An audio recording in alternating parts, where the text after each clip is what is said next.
नमस्कार, मी प्रीती. मी मराठी लाईव्हच्या दुपारच्या बातमीपत्रांमध्ये तुम्हा सर्वांचं खूप स्वागत. झारखंडमधील 85 वर्षीय या वृद्ध महिलेनं 6 डिसेंबर 1992 रोजी एक निर्धार केला होता. अयोध्येतील बाबरी मशीद पडल्यानंतर त्या ठिकाणी राम मंदिर बांधून होईपर्यंत मौन व्रत पाळण्याचा निर्धार त्यांनी केला होता. अखेर त्यांचं हे स्वप्न पूर्ण होत असून तब्बल 30 वर्षांनंतर त्या पहिल्यांदाच बोलणार आहेत. सरस्वती देवी असं त्यांचं नाव असून अयोध्येत त्या मौनी माता म्हणूनच ओळखल्या जातात. ज्या दिवशी राम मंदिराचं उद्घाटन होईल त्याच दिवशी मौन व्रत सोडणार असल्याचं त्यांनी म्हटलं होतं.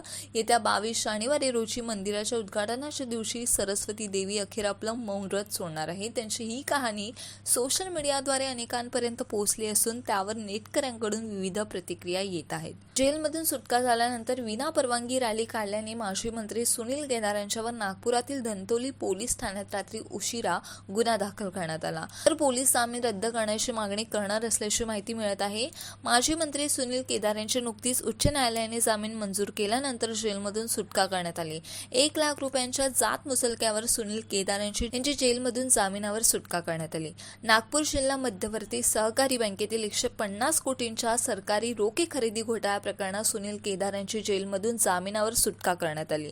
तर केदार यांची जामिनावर सुटका करण्यात आल्यानंतर त्यांच्या समर्थक कार्यकर्त्यांकडून मोठ्या प्रमाणात शक्ती प्रदर्शन करण्यात आलं. तर काहींनी मोठा जल्लोष करत हीच रॅली देखील काढली. हेच प्रकरण आता त्यांना पुन्हा भोवलं आहे. गेल्या काही दिवसांपासून राज्यातल्या जनतेला आमदारांच्या अपात्रतेच्या निकालाची उत्सुकता लागली होती. राहुल नार्वेकरांनी अखिल शिंदेंच्या शिवसेनेच्या बाजूने निकाल दिला. यावर वंचित बहुजन आघाडीचे राष्ट्रीय अध्यक्ष प्रकाश आंबेडकर यांनी ट्विटरच्या माध्यमातून प्रतिक्रिया देत म्हटलं आहे की ज्या दिवशी निवडणूक आयोगाने एकनाथ शिंदे यांच्या गटाला अधिकृत नाव आणि चिन्ह कायम ठेवण्याची परवानगी दिली त्याच दिवशी शिवसेना याची हार झाली होती. आज फक्त औपचारिकता बाकी होती. आम्हाला उद्धव ठाकरे यांच्या सोबत सहानुभूती आहे असं त्यांनी म्हटलं आहे. निकाल काहीही लागला असला तरी या प्रवृत्तीविषयी आपण मिळून लढू असं देखील त्यांनी उद्धव ठाकरे यांना आवाहन केलं आहे.